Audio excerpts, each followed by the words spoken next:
Hello, everyone, and welcome to our weekly meeting. Today we have a couple of guests from the NCCDC Red Team. So, NCCDC is the National Collegiate Cyber Defense Competition and is probably the biggest competition that we do every year here in Batman's Kitchen.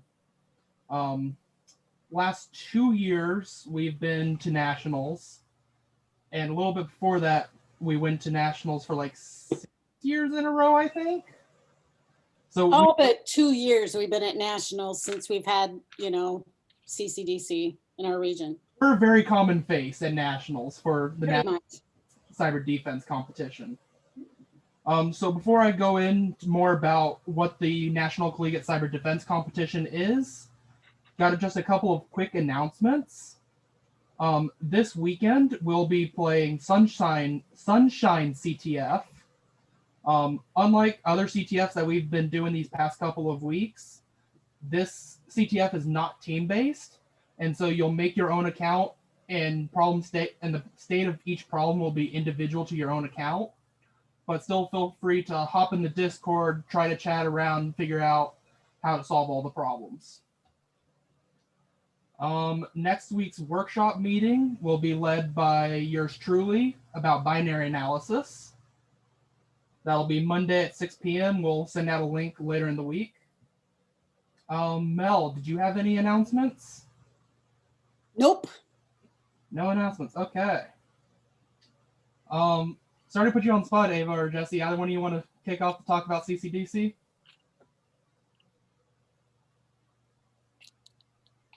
That's fine. I can do it. Yeah, I was about to suggest, but there's a lot of noise going on, so one of you two. Okay. So, like I said, so it's NCCDC, the National Collegiate Cyber Defense Competition. If you've done Cyber Patriot in high school, it's a pretty similar competition, but here in the Collegiate Cyber Defense Competition, one, there's the national competition, for which our guests help do the red team for. There's also a couple of regional competitions that you have to compete in first before you can get to the national stage. So in the National Collegiate Cyber Defense Competition, you're put into teams of 8 into what are called, or nicknamed, blue teams. And so these blue teams revolve around trying to defend a computer network against the red team, or hackers. So the story is that basically the entire IT department for this big corporation left yesterday, and you've been brought in the middle of the night and like, hey, we're under attack. Can you fix this and make sure we stay running? So one of the biggest things about the National Collegiate Cyber Defense Competition is trying to fix any vulnerabilities that you find on the network, mainly trying to make sure that the hackers stay out, but also probably the most important part is maintaining service uptime. You will lose way more points if your service, let's say like an FTP server or a website, is down than if the red team got in and exploited some vulnerability. Now, mind you, this competition takes place over 2 grueling days, usually somewhere around 8 to 10 hours. So you get to spend a lot of time to get yourself familiar with the network. But at the end of the day, your job is to protect it from these red teamers, and they do not like to make it easy. Yeah, I can add that a little bit. So, like Darius is saying, there's a network of computers. There are professional hackers trying to break into those computers and turn off all of the services like email, web services, AD, everything that's running on these servers. And your job with your team is to keep the servers from breaking, keep the red team from destroying the services, keeping them services running and the red team out. At nationals, the red team is very, very, very good. And so you will not keep them out. It's more of a dynamic of like pushing them back, keeping them away from the things that you're trying to protect, finding out where they are, finding out how they got in, and working with your team to then prevent them from getting back in that way. So it's a lot of like finding out how they got in, and stopping them from getting in that way again. A lot of teamwork, a lot of frantic smashing in commands. Yeah, kind of expanding on that a little bit more. One of the biggest things about CCDC is also just the sheer scale of it. So at the national level, when we're competing in a team of 8, we usually get somewhere around 25 to 30 machines to work on. So like I said, it's over like 2 days, and we have like somewhere around 20 hours of like play time. But these are pretty well scaled networks, and almost every machine has its own role in this fictional company. Jesse, do you want to add anything more? Not really. I think you guys summarize it pretty well. It's just like overall quite intense. There's a lot going on, a lot to think about, a lot to secure. Yeah. Oh, yeah, and another thing that happens during competition is what are called injects. You'll probably hear Mel talk more than enough about injects, but injects are basically just someone higher above you in the chain of command was like, hey, we want this feature implemented, or we read some report about like Bitcoin. We want you to make sure that we can take Bitcoin payments, or really interesting, really random stuff that upper management has decided is now priority numero uno. And so you have to implement it. They're almost always timed, and you're usually only given about 4 hours or so per inject, and they try to give us a good like 20 injects. The cool thing about injects is that it creates kind of a space on the team where we don't just need technical know-how in terms of cyber defense and blue teaming. We also need a bit of business knowledge and a lot of teamwork to succeed. So there's a wide breadth of skills needed to succeed on the CCDC team. So if you feel like maybe you don't have quite the Linux or Windows like defense knowledge, having really good business experience and being really good at pivoting fast and like thinking on your feet in terms of business and teamwork can be really useful to our team as well. Can I interject something about competition, like how it scales up?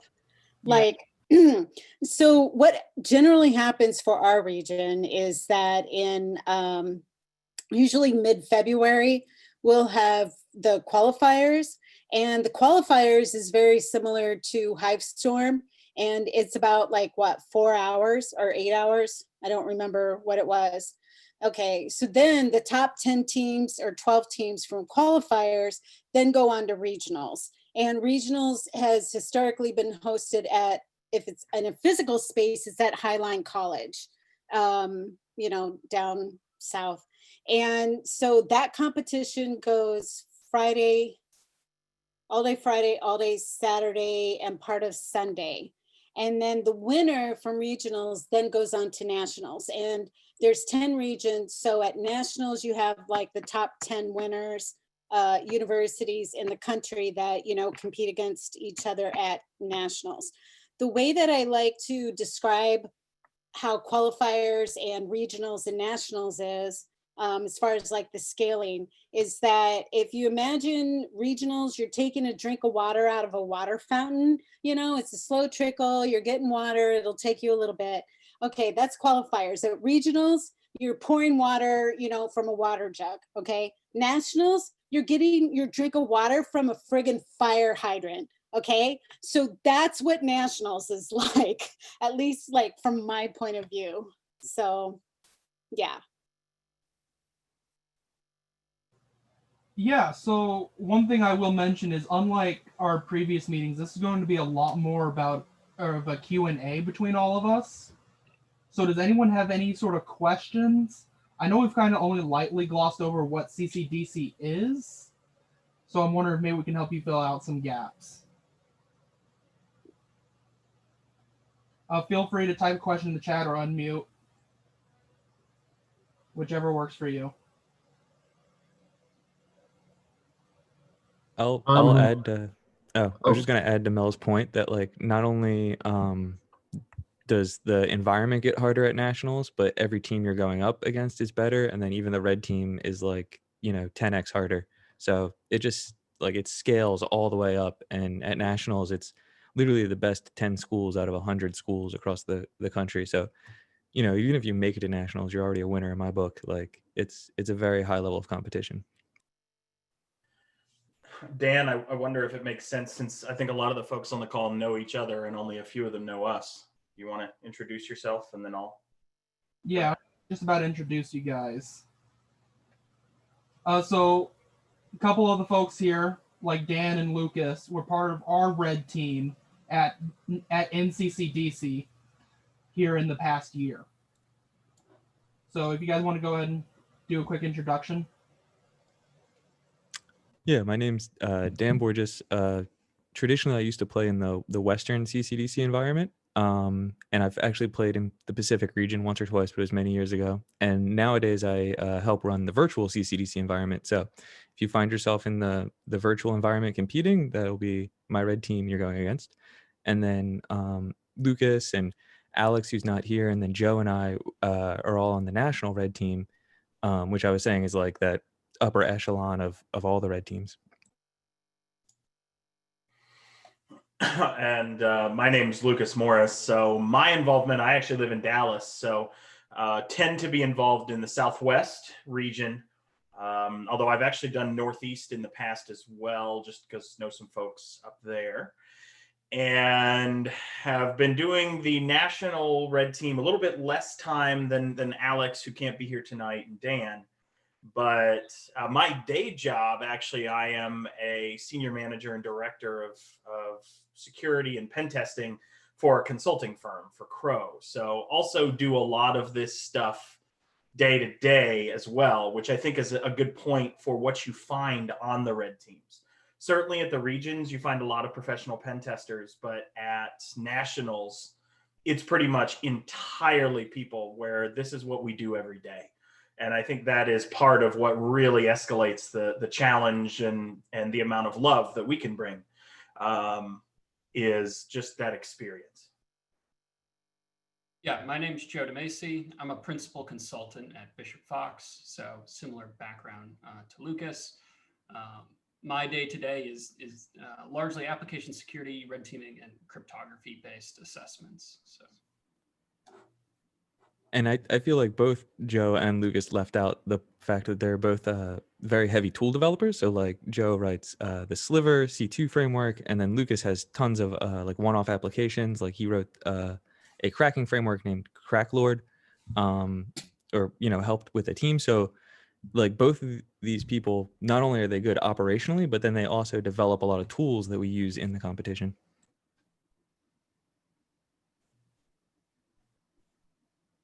Okay, so taking control just for a little bit. What I want everyone on this call to know is that nationals is not a joke.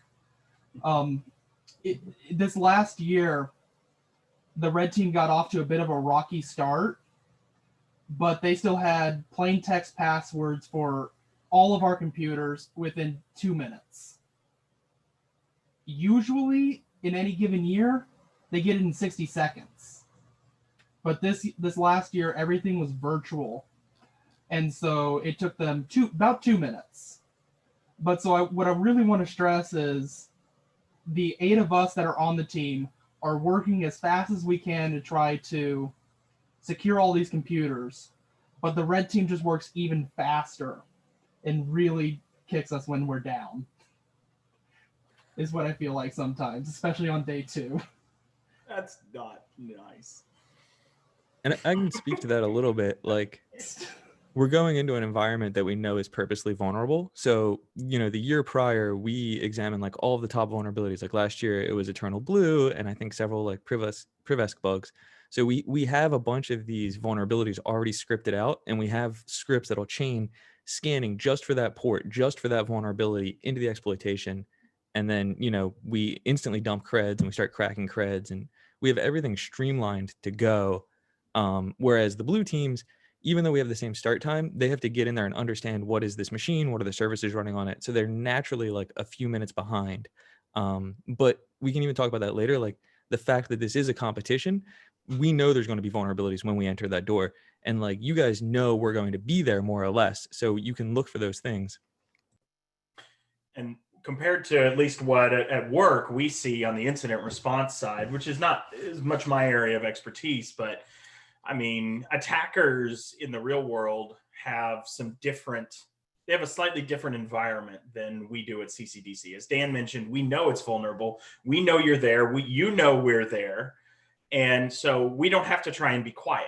Where we try and be quiet is after we embed things, after we get access, we want to hide that from you. But we don't need to hide our scanning. We don't need to hide our, TTPs. We don't need to do any of that because everyone is very aware of what is going on. And so at CCDC, I think it is one of the best educations you can get in cybersecurity as someone who's been doing this for over 15 years. But I do think that there are some critical differences from the real world, both as a real attacker, a black hat, but also like Joe and Dan and I as white hats. I mean, CCDC's the 2 days, or I guess 3 days with regionals a year, I get to take the gloves off. Because normally we have to leave them on, and we have to not take our clients down, and we have to approach cautiously. And so there's deface stuff. Like, what was that, Joe? Sorry. Oh, you don't get a deface stuff in a professional environment. So, crashing services to make you pay attention to them instead of where we're really at doesn't work at work. Clients get mad when things go down. I hope are getting from kind of the tone of things like, yes, it is a very stressful 20 hours, 2 days of competition. But as the blue teamer, we definitely have a lot of fun. And talking with our red team, they have a lot of fun too.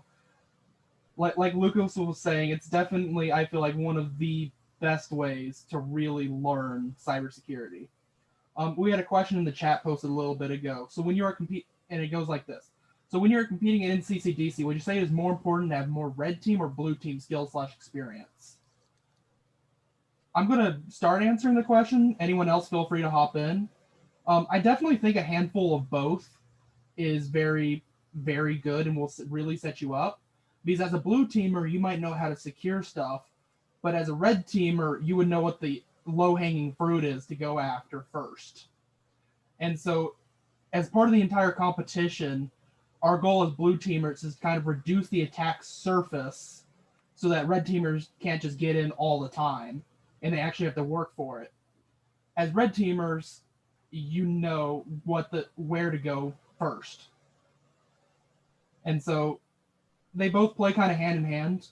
Just because we're the blue team, I would say it probably is pretty beneficial to have more blue team experience so you know how to actually fix the vulnerabilities. And so if anyone else wants to jump in, please do. I would definitely. Go ahead, Eva. Oh, you go, Dan. I was just going to second that. From playing pros versus Joes, we get a 6-person team, and I always loaded it 4 blue people and 2 red people for exactly that reason. Like, there's just basic operations that you want to have down and ready to repeat, like changing passwords, patching systems. You want somebody on the firewall, even just starting as network monitoring, and then saying like what's anomalous traffic. But then just like Darius was saying, like you want to be able to scan yourself if you can and say, oh, these ports are still open, why are we seeing that? Or this attack is familiar of this thing that just came out recently, or having that familiarity will help you a lot. But I think there's core operations on the blue team side that like you'd be remiss if you didn't have. You'd be hurting pretty bad. I would actually add to that as well. So as a hiring manager and as someone who interviews folks regularly, both experienced and like yourselves coming in from out of school, in general, I prefer to hire blue teamers because we can teach someone how to hack into something if they know how it's put together. Some of the best Windows people I know are former AD admins, not because they are some of the greatest, AD hackers, but because they've built an AD environment and they understand what a group policy is. And some of the greatest attacks use built-in tools. So I in general prefer a blue teamer. Now I will add to that, the best are the ones that have built and broken. I think there's a ratio there, and I don't know what the magic, the golden ratio is on that.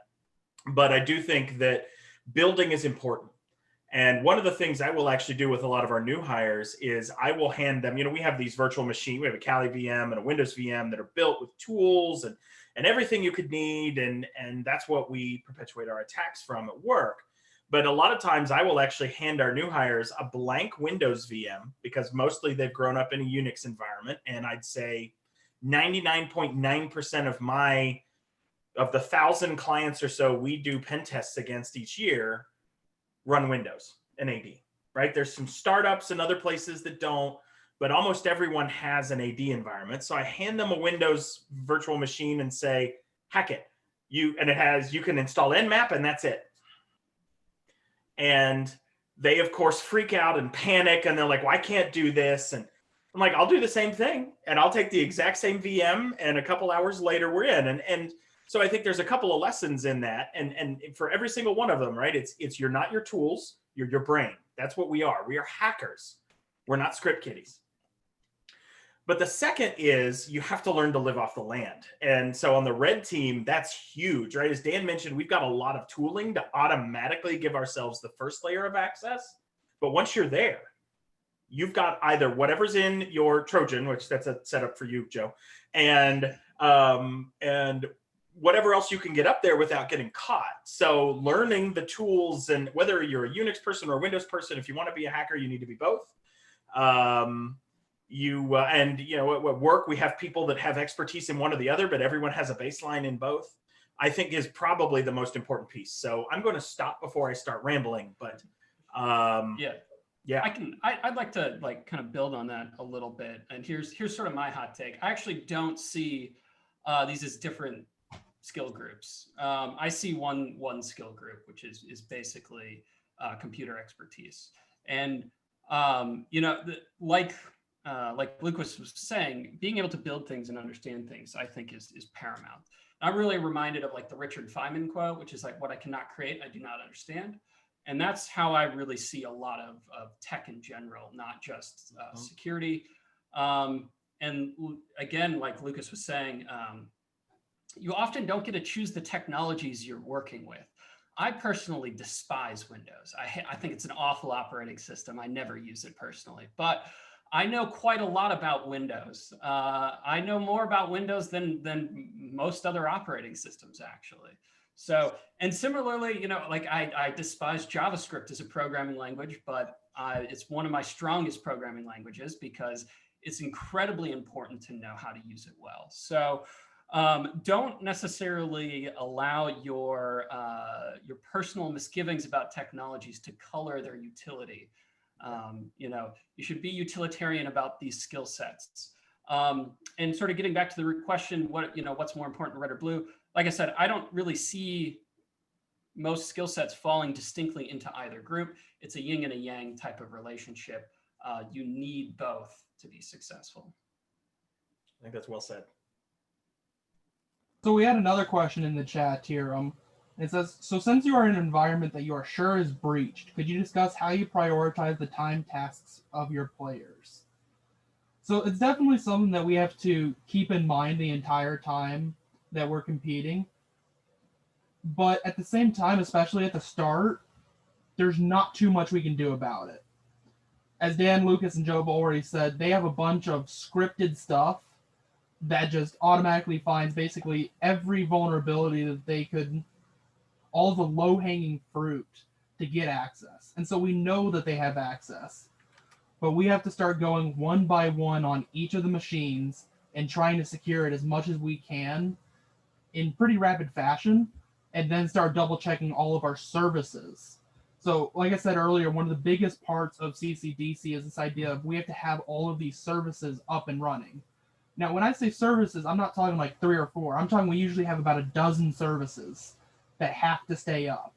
And if they are not up, we start losing a lot of points. And so at Nationals, we have like 30 machines. So over those 30 machines, there's like a dozen services. And those are only the ones that are getting scored. There are more services that will make things harder for us if those services die. And so we have to spend a lot of time on the first day just trying to get a baseline security perimeter set up. And then starting later on the first day, early second day, we can really start going after all the persistence that the red team has laid out, that they've tried to hide in processes.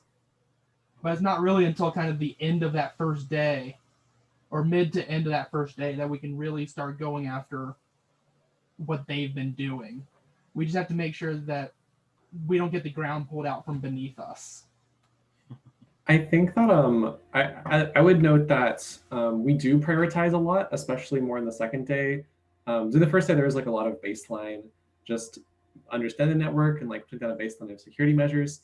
But especially in the second day, there's a lot of prioritization that happens between reclaiming different things that have been breached, trying to hunt different breaches, doing injects, doing other kind of quality of life things. So there's a lot of prioritization that happens. And I think how we prioritize is one thing that kind of is a competitive aspect between teams. We prioritize based on what we think the red team is doing, which is a whole like cat and mouse game of chess that maybe you've kind of picked up on by now. The red team likes to play games and mislead us and make us do things that aren't in our best interest. And so it's kind of a game of chess where we have to be like, what's going to be the most effective thing for us right now? What's going to keep our services up the most? What's going to give us these services uptime for the longest amount? So there's a lot of prioritization that happens, and it's definitely one of the more competitive aspects of CCDC. Jesse or Alejandro, do either one of you have anything to input on this?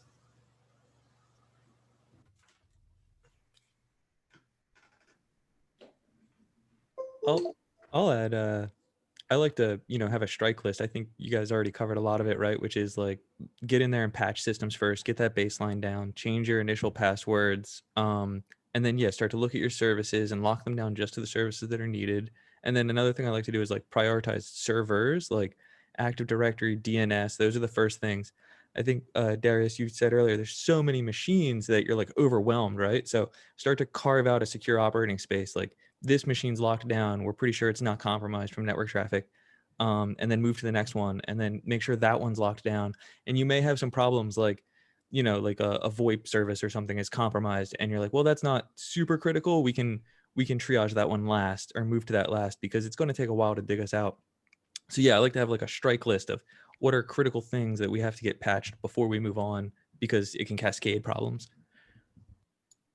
And I mean, I think when you look at, like, if an organization gets attacked, or one of the things I do as part of my day job is I'm a fractional, security officer for some smaller companies. And so dealing with breaches, it's not my area of expertise, but it's something I have to do. And one of the things that does actually happen is when you have a breach, you figure out what's safe, what's secure, right? That's the first thing you're doing is, and if you don't know, you make something secure. You build a new system, you find something, you bring something else in, because you have to work from a position of strength. And if you are getting broken into, we see as red teamers, a lot of teams, we're in things that they don't realize we're in. And we're not necessarily messing with them, but we are recompromising systems the instant that they come back up because you're not working from that position of strength, whether it's an image, whether it's plugging something back in. Almost every year, Dan, Alex, Joe, myself, and everyone else on the red team ends up writing scripts to automate some sort of compromise because you all keep re-imaging the box back to where it was vulnerable instead of unplugging it, bringing it back up, and then plugging it back in because of the SLA violations.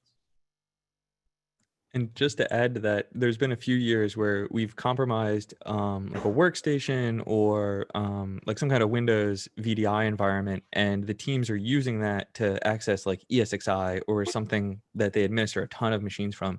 And we put keyloggers on there, and because they aren't operating from a secure location, it's like, boom, we then get into this thing where we have like root access to all their machines now.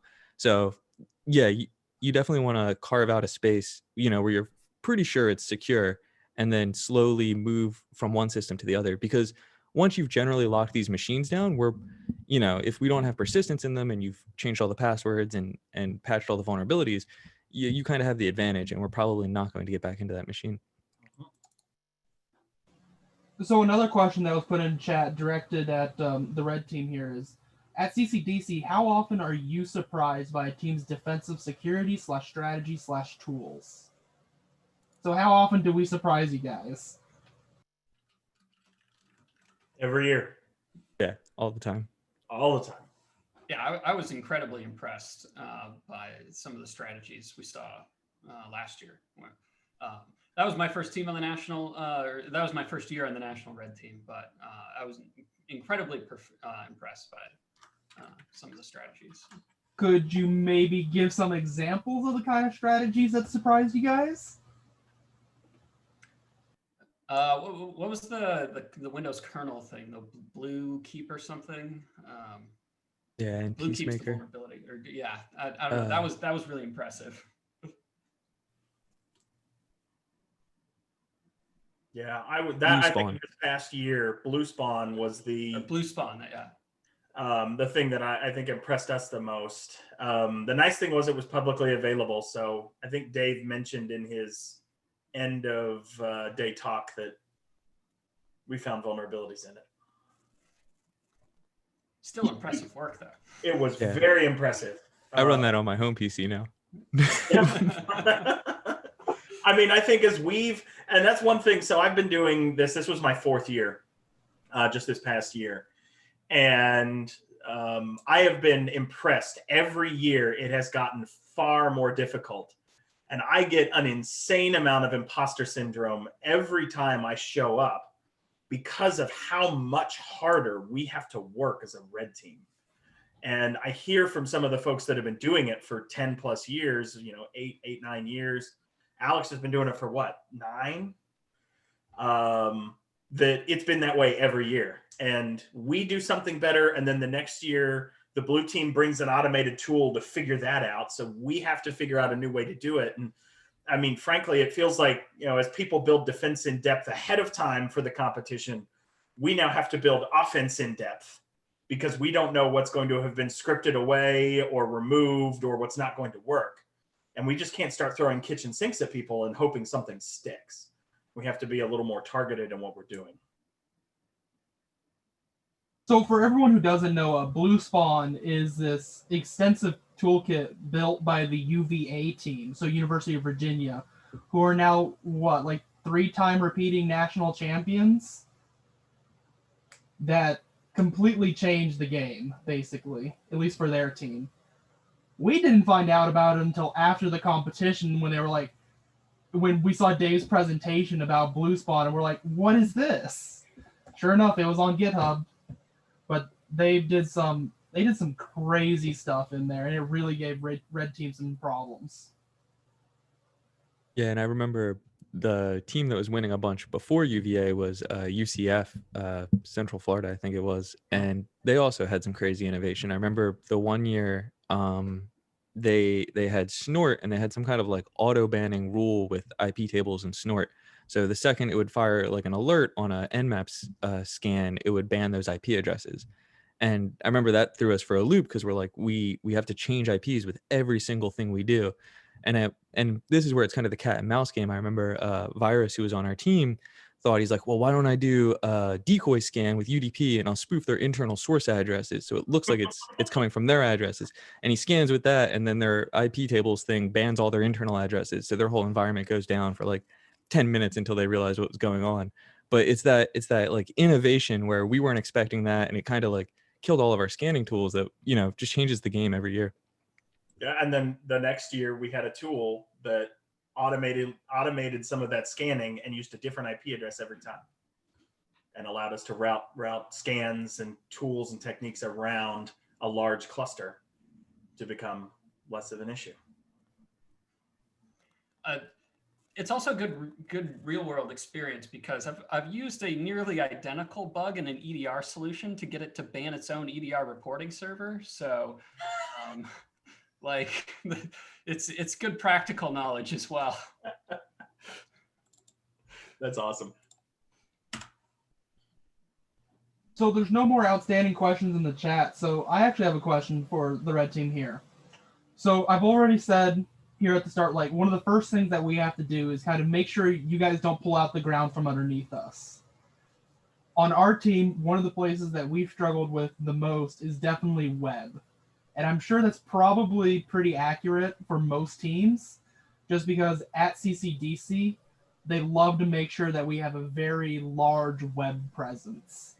I think at nationals this last year, we had like 4 critical web services, and we're running also a couple of other internal websites.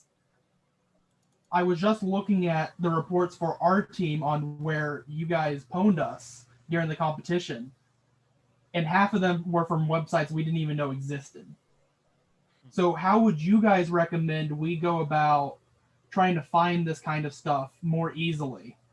Because we've got a lot of stuff on our plates, just as you guys do. So how do we try to find that stuff before you guys find it?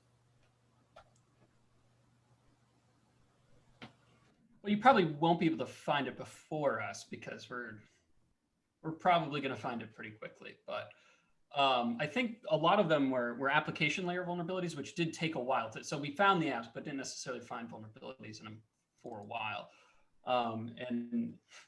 But there were a lot of PHP apps, if I recall, which is like another one of these where it's very important to know PHP, but you never actually want to build anything using it. But we didn't even find the apps in the first place. Yeah. So, but yeah, so you would certainly want to look for like web servers and have an understanding of the web server configurations, because if you understand common configurations for Apache and Nginx, it's going to be very easy to find where those applications are on the file system. And then from there's a handful of like pretty straightforward ways you backdoor a PHP application. Oh, and actually find vulnerabilities in PHP. And there's a lot of tricks you can probably play, like making the file system read-only, which may or may not break the application, but but yeah, as far as finding them, just being familiar with web server configuration is probably the answer there. Dan, Lucas, I don't know. I'll add to that. I know some tricks.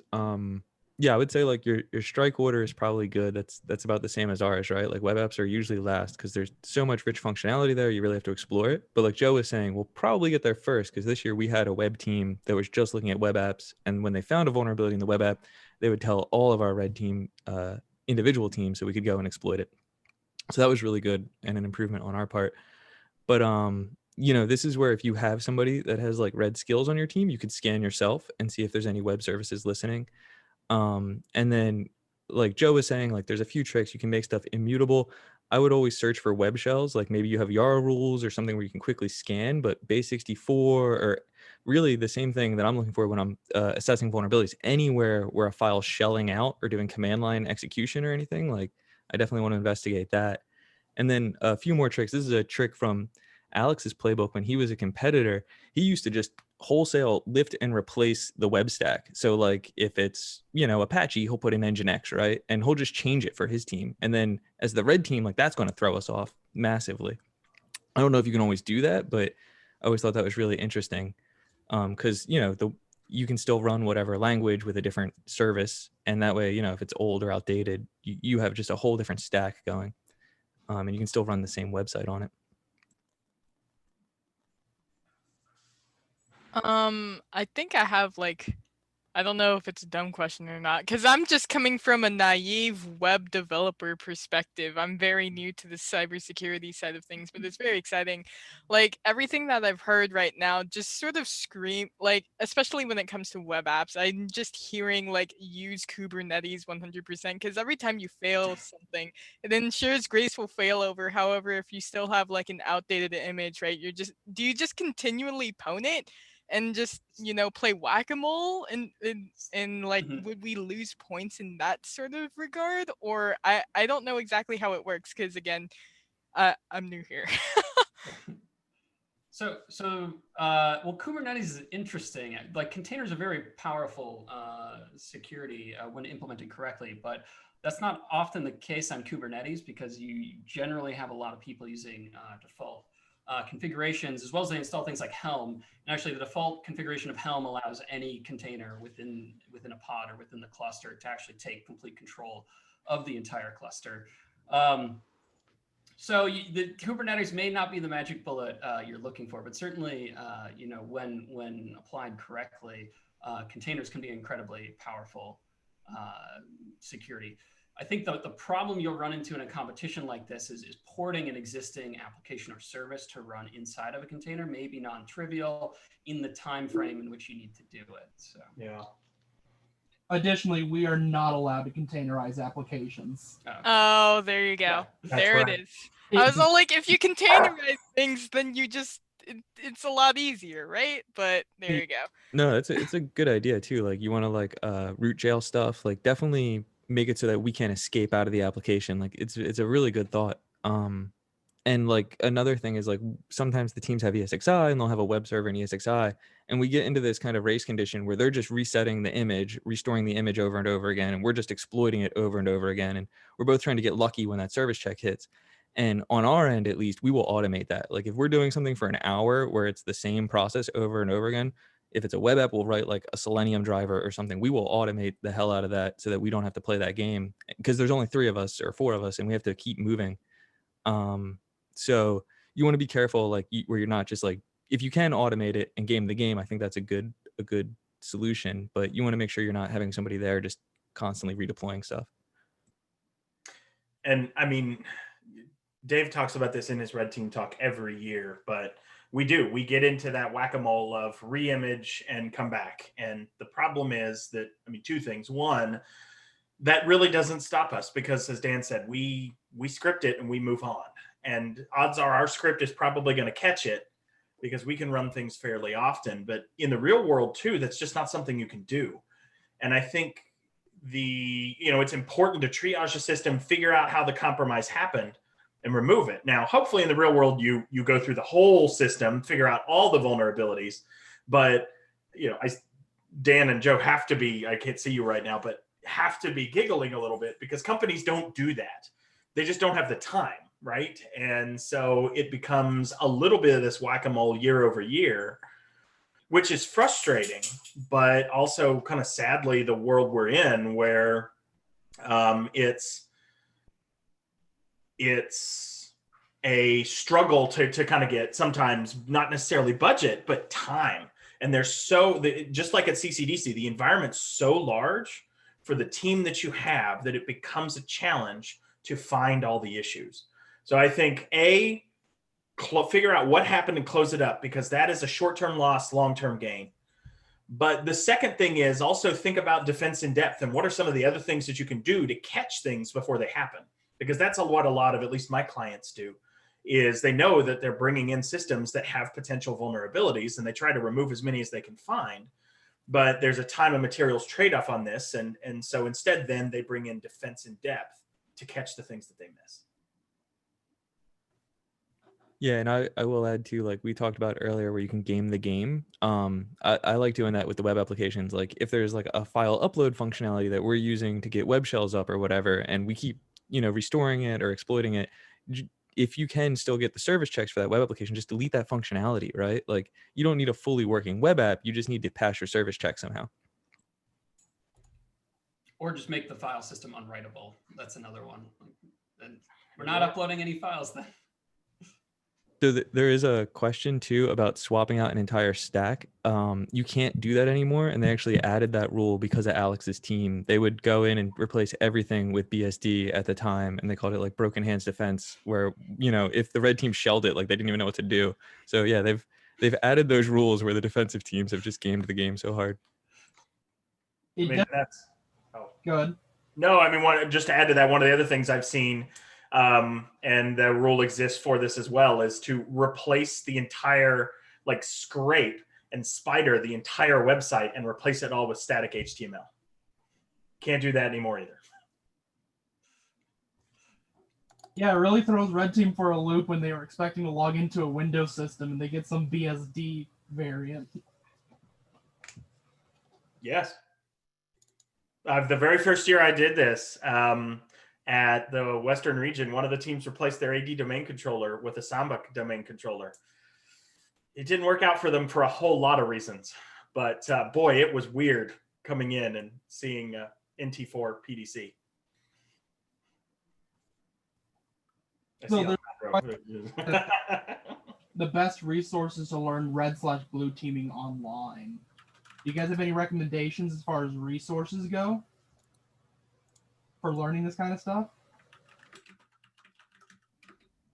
Yeah, I just it used to be called Uber-E, and they recently changed their name, and I'm looking for it right now. But this company is offering free Active Directory training labs for people that are competing in CCDC or CPTC, which is the pen testing competition. We also work in. I'm gonna keep looking up the name for you guys, but that's like a great resource right there. You get a free lab. Yeah, there's a nearly endless amount of fantastic online resources. There's a lot of really good. I've been watching the Live Overflow YouTube channel recently, which I've been really impressed with. So he has some great content on there. Honestly, I watch a lot of just like free courseware or like lectures online, and I read a lot, which is not always free. Sometimes you have to pay for books, but I'm sure enterprising students such as yourselves can find books online as well. But I read a lot. This entire shelf, this entire bookcase behind me is filled with technical books. So I would say that the majority of stuff that I've gleaned on security has been from books, and then I tend to just read a lot. I would probably also add to this, and this is a very manager thing of me to say, but have the right people around you, right? So Dan and I I consider Dan a really close friend, and Joe and I talk and collaborate on things, and I mean, I have a lot of people that I am very close with in the industry, and I think some of that is because we get along and we like to have fun outside of just the hacking stuff. But I wish I had done more of that when I was younger. I think now, probably because of the position I'm in, and I frankly, CCDC and CPTC are some of the only true hands to keyboard hacking I get to do anymore. A lot of my time is, budgets of people and hiring, and but also some fun stuff, like in the middle of a Docker-based pen test right now, which ephemeral addresses suck. But having a good set of people, and I think some of that is following the right people online, reading the right things. I also read a lot, but also just building a network in the community and knowing I'm having a problem, who can I call? And that is, I work, sure, a lot of times I'm probably calling someone on our team, but not all the time. Sometimes we have a problem, and one of the guys we do CPTC with, I'm in the middle of, myself and two other folks are doing a test of some software that has nation state level attackers coming against it every day. So we're trying to bring an extreme A game to this and couldn't figure something out. And I'm not a huge, I use Docker a fair amount, but don't know a lot about Kubernetes, and actually called someone from the other competition we do and said, hey, this is for work, full disclosure, can you help? 20 minutes later, we broke in past the first layer of defense. And I could have researched, I could have spent time doing things. Instead, I called someone, and frankly, he's done that for me in the past too, and we all have. And I think when you look at people that have a little bit more gray hair in their beard, like me, you get to the point where you do start calling people and asking questions. And I certainly also read a lot, watch a lot, but I felt like that's worth adding because I wish I'd done it earlier. Absolutely. Yep. I totally agree.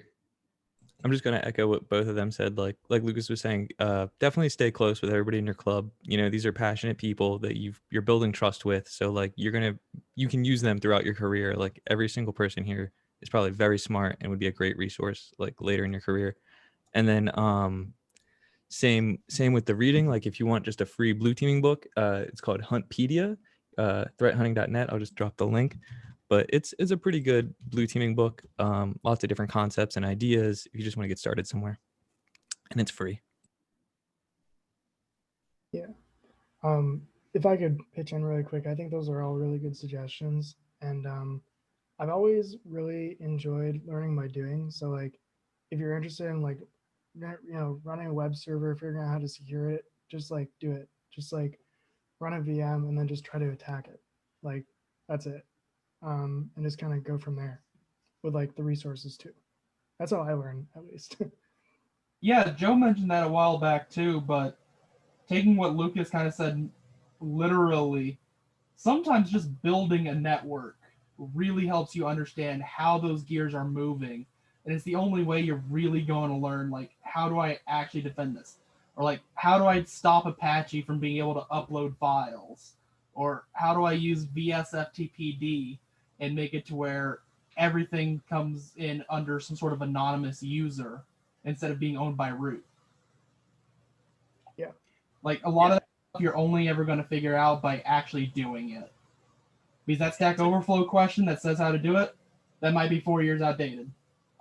And you can even combine that too with like your resources, right? Like there's this whole concept of blind spots where you're not going to see your own blind spots. So invite your friends in and have them hack your stuff and then be like, how did you do that? Teach me that. And then, you know, you guys are going to share these lessons learned from setting it up and hacking it.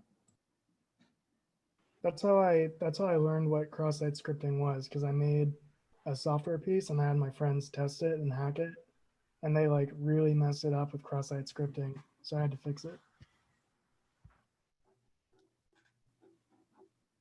Now, there's a question in the chat about, have you incorporated anything / any learning from that DARPA AI competition a few years back? I have no idea what it's talking about.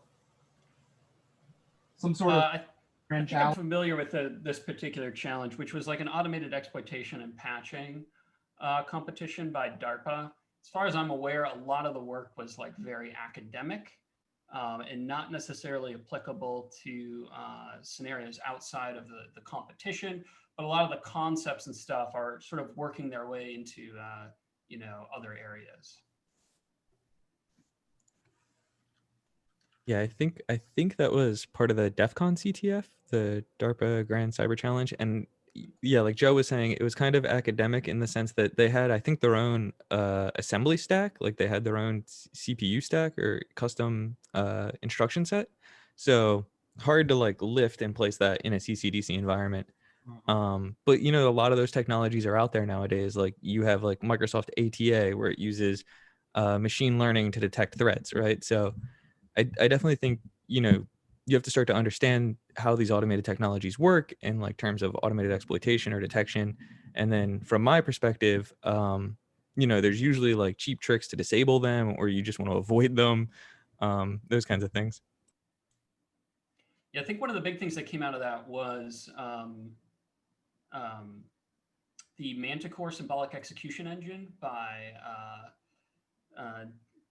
the Trail of Bits folks, which is an incredibly impressive little piece of technology. But and symbolic execution plays a huge role in automated detection these days. And if you have an understanding of it, you can kind of break it and using various tricks and things like that. So.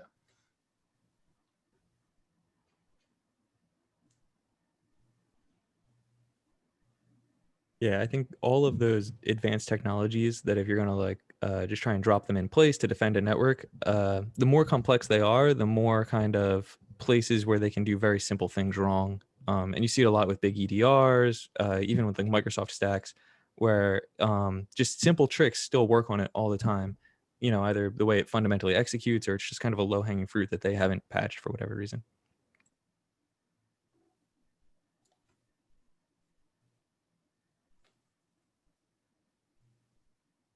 Now, I guess go ahead. the last thing I want to say is, how do you make sure you don't get discouraged? Because I remember during our last year competition, I'm not gonna lie, we had a couple moments at one point where we're like, you know what, it is what it is, bye. But like, have y'all faced this personally in your careers? Have you like pushed back that moment, or like, you know, essentially like re-energized yourself mid-problem? And from playing Pros versus Joes, which is an attack defense competition, these competitions can be very demoralizing, right? Like half your services are down and you're just sitting there looking at the scoreboard and you're like, we have another 6 hours of this. What the hell? You know what I mean? Like it gets really rough at a certain point. And, you know, as much as it is a competition, like I always look at it as like a personal development thing, right? Like the only person I'm competing there with is like myself, or, you know, I just want my team to do well. And, you know, it's a highly competitive environment. So like I usually go into these things saying I'm going to do the best I can, but it's not really about winning for me. It's about doing the best I can and learning. So I'm, you know, I just kind of write it off at the beginning. Like I don't care if I lose. Yeah, I would say the sort of analog in the professional area would be like burnout, which I'm sure everyone on this call has also experienced and dealt with.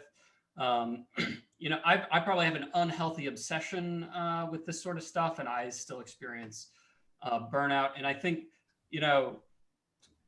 that there's a lot of different things that can contribute to burnout, and it's often up to the individual to sort of understand their circumstances to avoid it and mitigate it and stuff. But personally, what I found is, switching to different areas of technology or different types of problems, and then coming back to a project, months or sometimes even years later, helps, by rotating the technologies and sort of what you're learning about, what you're working with, kind of helps keep everything fresh. So honestly, red team, like pure red teaming in the sense of the professional sense, is one of the newer things. My background is primarily in application security. So this entire endeavor is sort of part of that. I was kind of, after about 10 years, I was getting kind of burnt out on application security, and I'd done a lot of network pen testing and stuff as well, but red teaming and EDRs and everything was getting more and more popular in the industry, and I was like, oh, this would be fun. And then kind of Sliver came out of that as well. So. I mean, having been doing this for security for 15 years, being in IT for 20, I've experienced burnout multiple times, and I think, Joe, you're correct. I think that is the right analog.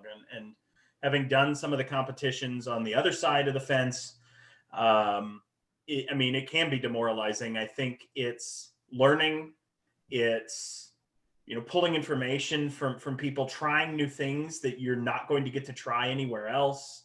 It's making friends and connections. There's lots of other reasons to be there. And I think it's finding those. With career burnout, mentors. I have several mentors that I speak with at least once a quarter. And not all of them are people I work with. A couple of them are. And in fact, my boss at work likes to call it my personal board of directors, because and it truly is. It's people that I meet with sometimes one-on-one, but I've also gotten groups of them together when I'm thinking of making a major life decision, or when I'm feeling really bad. Sometimes they're really good at smacking you down when you're being stupid, but they're also really good at propping you up when you're being stupid in the other direction. And in my case, I think that's been very helpful. So again, I'm going to come back to, sometimes you got to find your own excitement, and sometimes you got to find your excitement through others. And then I'm going to add one more piece of advice that I just read really recently. Try not to look so much at your micro progress, like, oh, we lost the CTF, or we didn't place where we wanted to in the CTF, and look at your macro progress of like, oh, I was part of a club and we competed in this many CTFs this year, right? Like, try and look at your bigger progress, because you're going to notice a lot of gains if you're out there doing this kind of stuff that, you might be too zoomed in to notice your wins. I would add to that, try to avoid comparing yourself too much to others. We're all human. We certainly compare ourselves to others, but you should try to avoid doing that. You're always going to meet people who are better at something than you, or have a more intuitive understanding of something. But what's important is to compare your own progress. Comparing you to your former self is what's important, and try to avoid, at least as much as you can, sort of saying this other person is so much better than me, or things like that. So when I graduated from school, I was about a year and a half out of college, and was working with a guy who had been around about 15, 20 years. So I guess probably about like me and I forget what it was. I think I wanted to get promoted like in half the time that everybody else had done it. And I'm sure that's certainly possible, but he just looked at me and he said, stop. You've got 45 years of this. Calm down, have some fun, learn some things, and you'll probably be more successful than if you sit on the hamster wheel and chase it. And it's one of the best pieces of advice I have gotten in my entire career. And I'm not saying I followed him at first. In fact, I did a piss poor job of it for the next couple of years. But don't forget how much time you've got here. And that most of that time will not be spent doing one thing. You know, as Joe said, he changed from application to more like network testing, right? I started my career as a Windows admin. I moved to pen testing, and now I'm much more on the kind of, I do a lot of executive and governance type work with still trying to keep my tech skills sharp, right? You will change throughout your career.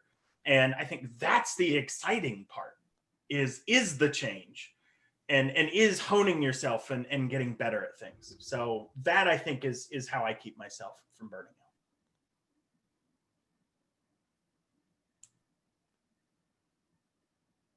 I want to say thank you for that. That was preach. Yeah, sorry. I'll get off my horse. Oh, how do we level that up? How do we give you an extra step?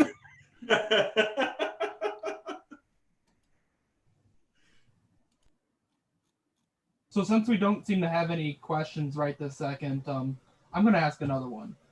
So as a blue teamer, what would be, I guess, what would you recommend for trying to transition into learning more of kind of what red team does and how to do red teaming?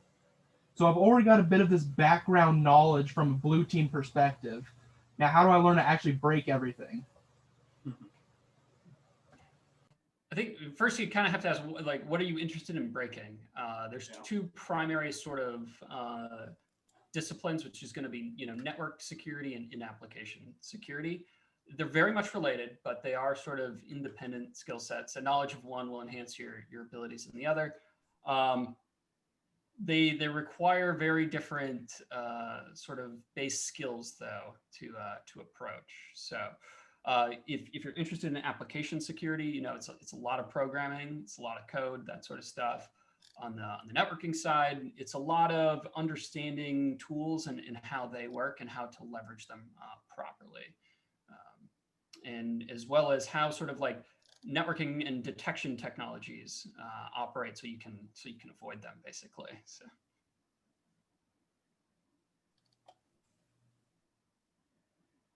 Yeah, I'll echo kind of what Joe said earlier too, whereas like it's all one core skill, right? Which is like how good you are with computers. So maybe start somewhere where you have some good understanding on the blue team side, like persistence or networking or like whatever your forte is, you know what I mean?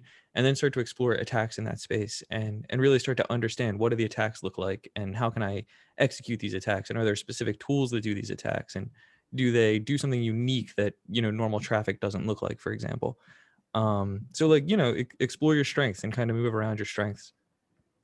Yeah, I think the lateral connections are really where I see the people who are really good at this, that they have a lot of lateral connections between disparate areas of technology. And I don't think there's ever been like an area of tech where I've learned something that I haven't been able to apply in some other discipline. Initially I got into computers because of like video games, and I really got into custom building computers and performance hardware and stuff. And later on in my career, when I got into like password cracking and cryptanalysis and that sort of stuff, a knowledge of performance computing really enhanced that. And when I got into performance, programming with multi-threaded and GPU programming stuff, I already had the base knowledge of around, computer hardware, how to build computers, and the various, sort of performance aspects of computer hardware to leverage against that. So. I would also just suggest to add to what Joe and Dan are saying is build something, then figure out how to make it less secure, and then break it. And you would be surprised. And we learned, so Dan and I do another competition called CPTC, the Collegiate Pen Testing Competition, where we try and build a purposefully insecure environment. It is more difficult than it seems. And you learn a lot trying to make things less secure, and then you can figure out, and then it's vulnerable, so then you can break it.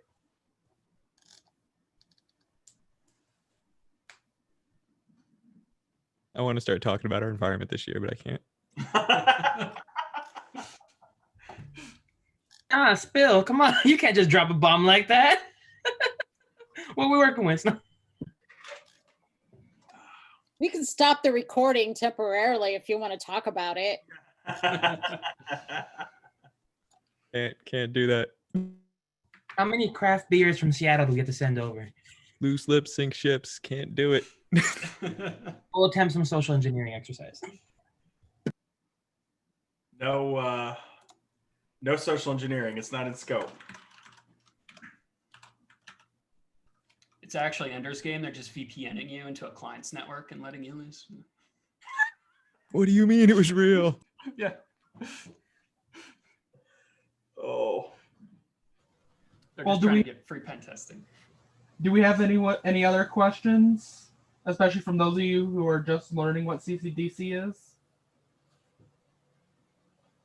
There's actually a question in the chat. Is port knocking ever used as an additional layer for something in competition, and how would a red team attack it? I don't know that I've seen it used defensively, but we have used it offensively, where we will send a magic packet to something and it'll have like a Win PCAP driver and it'll pick that up and it'll say, oh, I recognize this code, and then it'll throw us a reverse shell somewhere. It's not necessarily port knocking, but it is like anomalous network traffic that, you know, some service listens to and then responds to. Yeah, port knocking is not necessarily useful for CCDC because the scoring engine won't know the sequence to like open up the port and connect to it. Like Dan said, it may be useful for opening back doors into systems and stuff, but I think it's a good example. Like port knocking, my feelings on port knocking in general is it's kind of security by obscurity anyways. And you generally don't, it's not a technique that you generally want to use, with a few exceptions here and there for special circumstances. Yeah, authenticate your services. Don't have like special secrets. Yeah.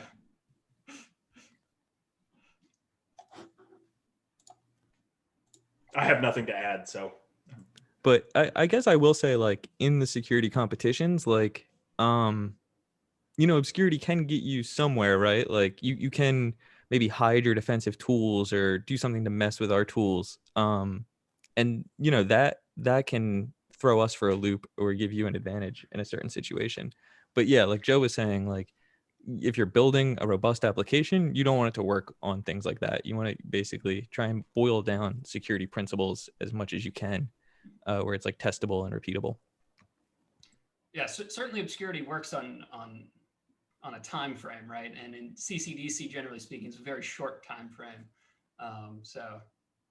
But in the real world, you would definitely not want to try to secure a service using only port knocking.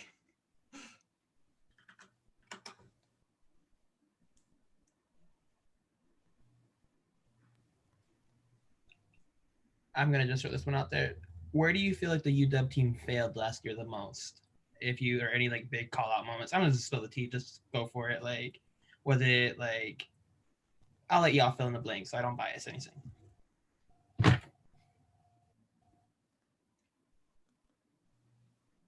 I feel like we spoke about this at kind of at the hot wash. I think the one thing that I saw lacking was a bit on the detection and kicking us out of. There were several boxes that we were able to get persistence in and maintain that persistence pretty much through the whole game. Yeah, I think it was like a lot of our Linux persistence, and like if you could look at the behavior of those machines, like we had things beaconing out to, I don't know if it was external or internal addresses, but we definitely had beacons going or some kind of like you know, raw socket TCP. We had connections leaving these machines that were probably anomalous. So if you could like, you know, look at the traffic of that machine and then say, well, what are all these systems it's talking to? And then, you know, slowly work down that list and say, well, that's not a good IP address. Like, I don't recognize that. Those types of techniques would help you hone down on, you know, what is compromised. And then once you know, like, oh, something's talking to this IP address, look at which process is doing that. And then say like, well, how are they getting in there?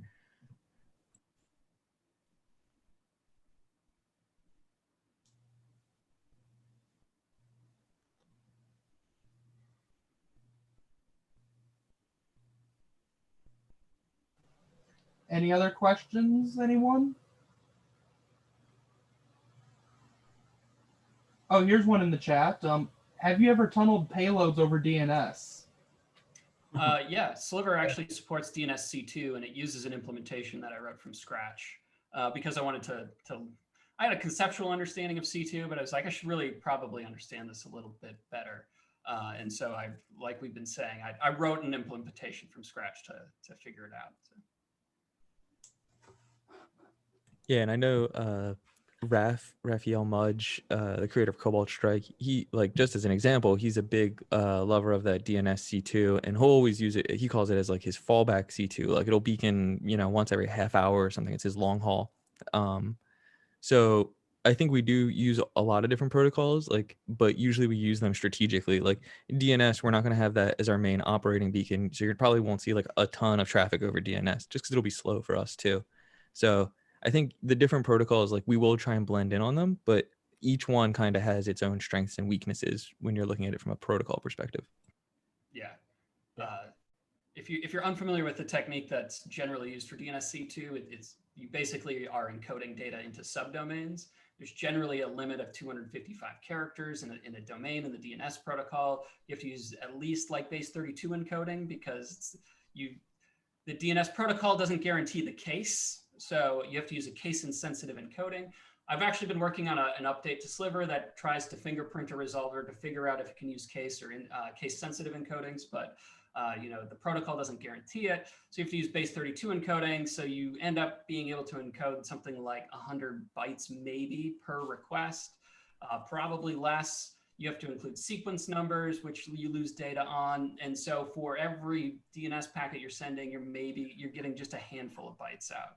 So you end up doing 30,000 DNS requests to download a text file.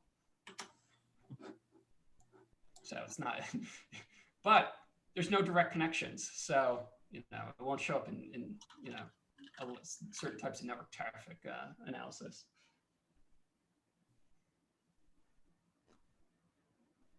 On a similar note, or a follow-up note, kind of, what's your go-to network monitoring software?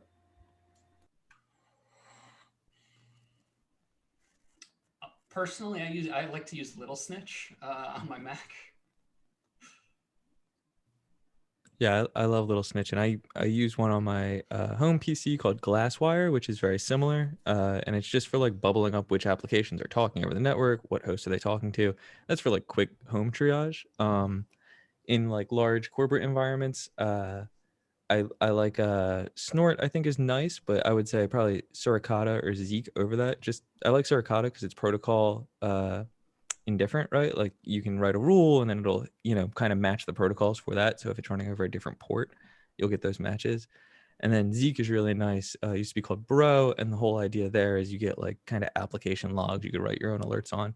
So I like both of them. And then there's all kinds of like wacky proprietary solutions. And I also like pfSense a lot. I think that's just a really nice firewall, and then you can kind of plug Snort right into it, I think. So it's a nice combo if you're just looking to play with something. And do you have any tips or tricks on learning like Snort or Suricata rules? Any like special projects you did to learn that? I think there's an open source Bro or Zeek class. Let me look for that real quick. Awesome, thank you. And then those two in corporate environments are often bundled together. Bro, you'll get or Zeek, you'll get like a lot of like large scale kind of statistics, like here's all the traffic we're seeing for DNS, or here's all the TCP connection traffic. So it's really nice for kind of like signal analysis, like what are all the protocols talking over the network, and then like maybe some anomaly detection based on that, like why is this one thing talking some protocol, nothing else is talking. Whereas Suricata is more like alert based, like here's a specific attack I'm looking for and I have a rule that will alert on that. Yeah, actually the best detection I've seen for DNSC2 was actually, we were in an environment and the client had implemented an entropy check on the domains. So it wasn't looking at like the frequency or the number of requests going to a certain domain, because that actually wouldn't have flagged anything. But by looking at the entropy in the domains, they were able to detect the encoded data because it happened to be encrypted. So, which means it's very, very entropic data. So, and they pretty consistently flagged our beacons that way. So. Huh.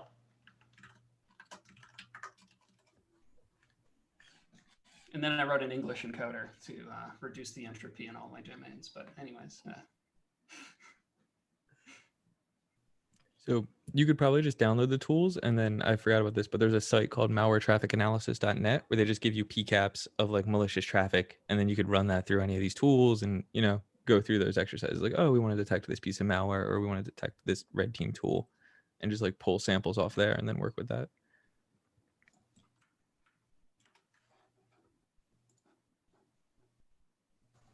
So something else that never fails to happen in CCDC is there's always some service that we've never seen before, and quite honestly, we'll probably never see again. How would you guys recommend, I guess, trying to learn that service like really, really fast so that we can try to secure it? Because it happens every year. Strong fundamentals. All tech is built from the same stuff. Like it's all the same stuff. Same goes for programming. Most like you see, I see this.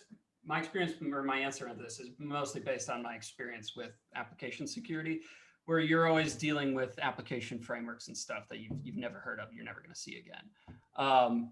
And as long as you have a strong understanding of the core sort of fundamental technologies at play, you can learn pretty much anything very, very quickly. I mean, I completely agree. I think figure out the fundamentals, figure out what's going on there. I think figure out what it's doing, figure out what it's running. Everything's running an operating system, right? Just think about the stack and think about what it's sitting on. I think you are going to, when you're on the attack side and the pen testing side, you're going to see that all the time. And if you're a blue teamer, when you get out and graduate, you're going to see it as well. So frankly, Google is also your friend. You never know when you're going to find a doc that may be 10 or 20 years old. I forget what year it was. There was a FreeBSD box, and we had no idea what to do with it. I'd used FreeBSD in college, but we found this old obscure text file sitting out on the internet through Google that explained old ways to break out of jails, and it was an old version of FreeBSD, and we were able to do it. So Google Foo is important in this too.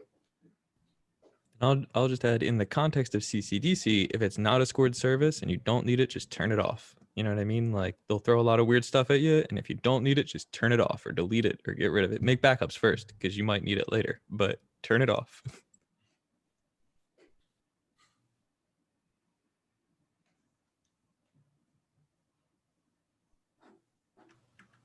So we've had you guys now almost 90 minutes. So if we want to kind of wrap up here with a few more questions, everyone. Actually, I do have one question for you guys. And that is, you said you started working on nationals, the framework or whatever. Do you know if they're making it virtual again this coming year? Or are they still talking about in person with you guys? Sure. I mean, virtual CCDC is always virtual. So I think that's a quick pivot for them if it's not going to be physical. Like this year, it was kind of a last minute decision on Kevin's part. So I think it's very easy for them to go virtual. And I think we're probably going to see more of it in the future, with the whole COVID thing. So maybe plan for it. I don't know. Will it be the same framework as this past year? It's hard to say exactly. It's Kevin and the team, I think over at UTSA, that always runs it and puts it together. And they do have a strong proclivity towards ESXi and that whole framework. It's something they've used for a long time. So if I was a gambling man, which I'm not, I would say yes. But I would just wait and see. Fair enough.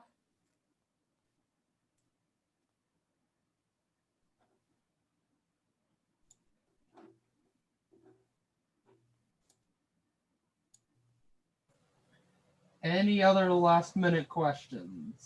I see the can you shut everything down question, and I've always liked that strategy. When I did Pros versus Joes, we did that a few times where we did shut everything down. The thing is the SLA penalties are compounding. So like right off the bat, you're giving yourself like 2 strikes or 3 strikes or whatever, right? So then later in the competition, when everybody starts going down from that persistence, you will feel that more. But when we do that giant sweep in the beginning, there's teams that have been offline during that, and we've compromised everybody except that team. So it's a strategy trade-off that you really have to commit one way or the other, and both come with pluses and minuses, I think. So I don't know how familiar you are with it, but specifically in our rules, one of the things that Dwayne has been sure to point out here in the past couple of years is that SLA penalties in like the first hour to 2 hours are like almost 5 times what they are the rest of the competition to prevent this kind of turtle strategy where you just shut everything off, secure it, and then bring it back online like 2 hours later when you know it's secure. Yeah, that's a good point. I didn't know that. That's interesting. Yeah, they've done that specifically because some teams did it and made it just extremely hard for the red team and kind of went against the spirit of the competition, if you will. Yeah, that's a Because really if good you point. think about it, if you're in a business and you have this new IT, you can't take the business down for 2 hours while you shore up everything. Right. It's especially at like go to market time, right? Like if you're launching a product, it's those initial hours are what help you build that brand and help you get competitive with your competitors, So yeah, like from a business perspective, that's really when you don't want to be offline is when everything starts.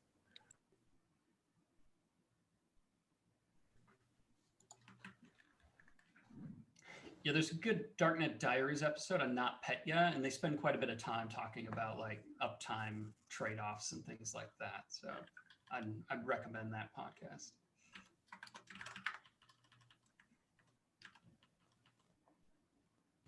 We actually had from another Darknet Diaries episode, Gary DeMercurio here like 2 weeks ago. Yeah. He was he's a social engineer who had some very bad stuff happen to him with what was it, like Iowa courthouses? Yeah. Oh yeah, I read about it. Yeah, from Coalfire. Yeah, from Fire. Yeah, he was here talking to us about social engineering like 2 weeks ago.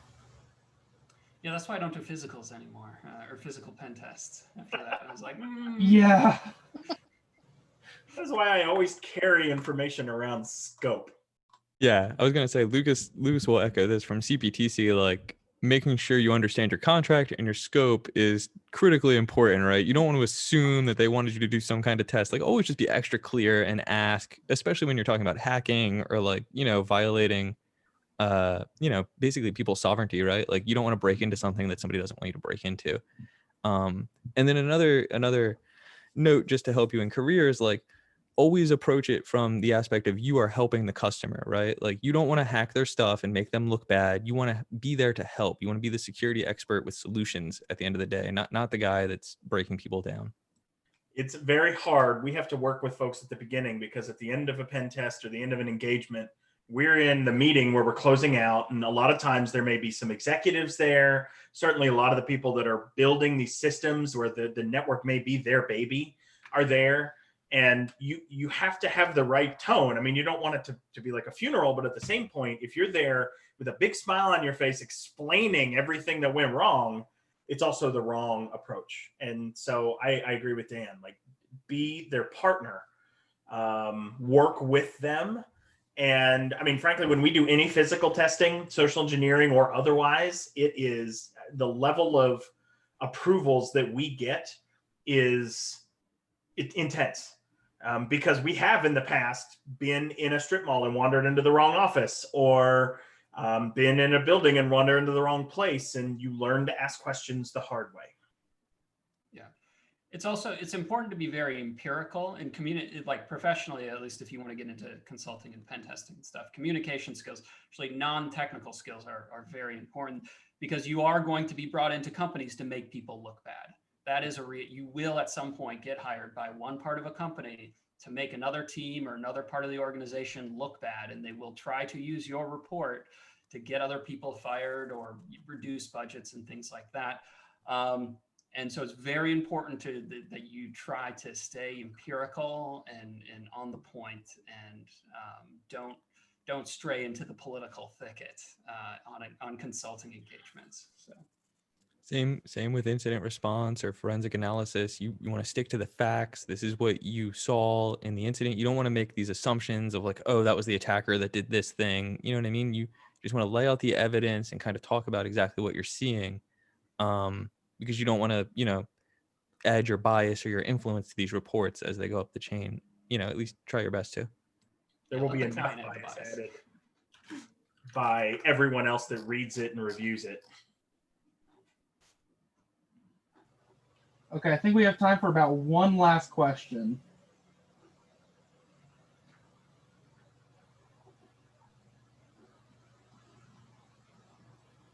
What's your favorite part of preparing for CCDC as a club?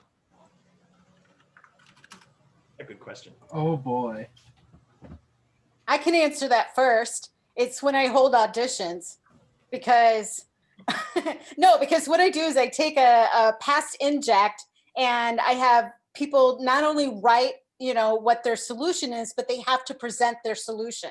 And then Carl, who was on the original CCDC team, when it first started at UW, then Carl will ask questions that have absolutely nothing to do with that solution. Just because I like watching people squirm. I need to see what writing skills they have and what presentation skills they have, because this is how I decide who will be either the team captain or the person that will do the majority of the presentations. Also, Much better than what I was So- envisioning, which is like the social network when they're all drinking and hacking computers. But that sounds like a much better way to choose a team. So. Well, yeah. And then my second favorite thing about CCDC is when we do CryFest, where, I don't know how we're going to do it this year, but when we're there physically in our team lab and we have our network, then we have people who, know about CCDC or, they're alum, and they go to companies. And what they do is 3 weeks before CryFest, then they'll go ahead and plant, all sorts of nasty, viruses, bugs, whatever. And then for the next 4 hours, I sit in the corner of the room and I watch how people panic, as each machine is being taken down.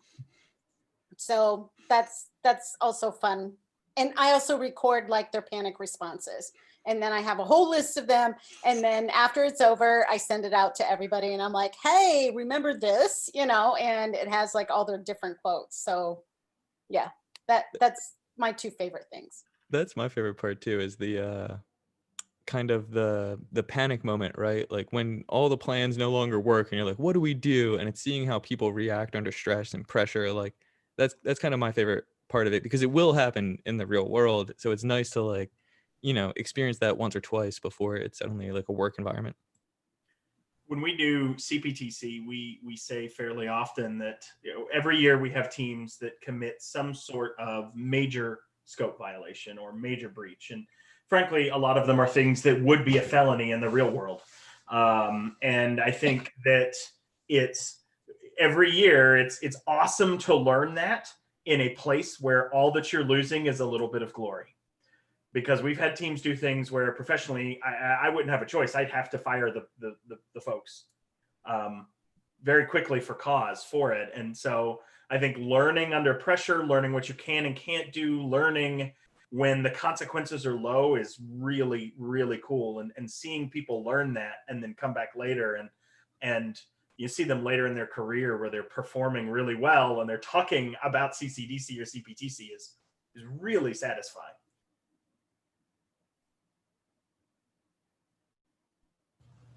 As far as my favorite part of, preparing for CCDC, it's really hard to choose. If I'm going to be honest, it's probably a lot about the camaraderie that really comes around during the start of CCDC season, when we're all like, okay, we actually need to get all of our ducks in a row. We're going back to nationals. Just forget about regionals. We'll get there. But we're going to nationals. We need to get all of our ducks in a row so that we can place better than we did last year. And so just kind of that sense of community that gets built really fast when we're all like, okay, we all know what we're doing. We obviously messed up last year in places X, Y, and Z. Now, how do we fix that? And what's something we can do to totally throw the red team off guard? Yeah. Elaborating on that, I think my favorite part is strategizing. trying to figure out what software tools we're going to use, how we're going to use them, when we're going to use them, and why it's going to be better this year than it was last year. And that, camaraderie comes with that too, because you have to figure out what people are going to do on the team and how you guys all interact. And it's just a lot of fun. I'll second that. The finding it, like balancing each other's strengths together to make a collectively strong team is really fun. I also love the mentorship aspect of it, where we have like older team members teaching new team members things, grilling them on stuff. We do a thing where we make new members present on a specific kind of network service. We make them like learn as much as they can about it and then present on it, kind of become a little specialist on it for a moment. And then everybody who already knows it just roasts them and grills them. It's a fun mentorship kind of activity. Yeah, that's all. It's like Fight Club. Like you have to present if you're new. Well, I mean, everyone presents, but the idea is just that at the end of everyone's presentation, someone always comes up with the most ludicrous related question. And it's like, how do you? It's a lot about just like how do you think on your feet, and how do you react in the face of something that like you don't even know like where to start. So I know for sure we have at least 2 or 3 more people on the line who've been on our team. So if those people want to go respond real quick. Matthew and Alejandro, you've yet to talk. Max. The voluntold. So, hi everybody. I think my favorite part would probably be, I was a grad student at the time when I did CCDC, and that was my first time doing it. And it was, ironically, I was a sysadmin for a startup before I came back for masters, and just having like, I would like to say discussions of like, yo, how y'all know way too much, like academic discussions and like almost arguments with like other team members, and like just being challenged in new ways where I'm like, yo, I actually really do have fun. Over like, I would like go and like probe people's minds, like, okay, who can I talk to about this? Who can I grab about this? And just build that stuff. And it's those conversations of just being challenged in new ways I really did enjoy for preparing for CCDC. That and all the boba I think we drank last year, which since a lot of these kids are under 21. Yeah. Other than that, I think the other part would be, I haven't been grilled. By the way, I completed a master's program, and I think Mel was my hardest person to impress. Everybody. And, tough. Come on. Just like, I remember showing up and being like, okay, how is she gonna get me this time? Or like, not like that, but like, I make her sound a lot better, but like, it was just a nice challenge of like, okay, appreciating Mel and just like overall as like an advisor, as someone to talk to, and being like, okay, like, because I would ask Mel questions about like, how does this relate to the real world, or like, how does this transition into actual application security, or how does this transition into like more like business logic or more advanced, like, yeah, and having those conversations and seeing that like, hey, like this whole design and club and overall competition just like really does help you prepare for like a real life career path versus like something like marketing. We're not saying that marketing is useless, but like You're a business major. Come on. no shade on marketing. I'll second that. I think, Mel's drive as an advisor really shines through year over year, right? Like we constantly see the school returning, and, that you got to give credit where credit's due, right? Like that drive makes you better, even if it's harder in the moment. Yeah. Matthew, are you here? I am, sorry. I'm also making dinner, so. Do you know what the question is? Prepping for CCDC? What's your favorite part? Oh, geez. I was the network guy, so for me it was learning the Palo Alto, which is the firewall box we had. So that was fun trying to get used to that. Mostly at the competition because I don't think we had an up-to-date one. So lots of exploring that. I didn't get the firewall up until like 3 hours in, so that was fantastic. And then just also learning how to secure boxes because needed to do that at the start as well. That was a lot of fun. I didn't get in depth with any of the services or anything, but yeah. Yeah, if I remember correctly, you had a hell of a beginning of those 3 hours with that Palo Alto. Oh my gosh, the debugging was insanely stupid. But so that's about all the time we have. Oh, So, what about Max? oh wait, Max is online too? Yeah, Max. You there? Hi.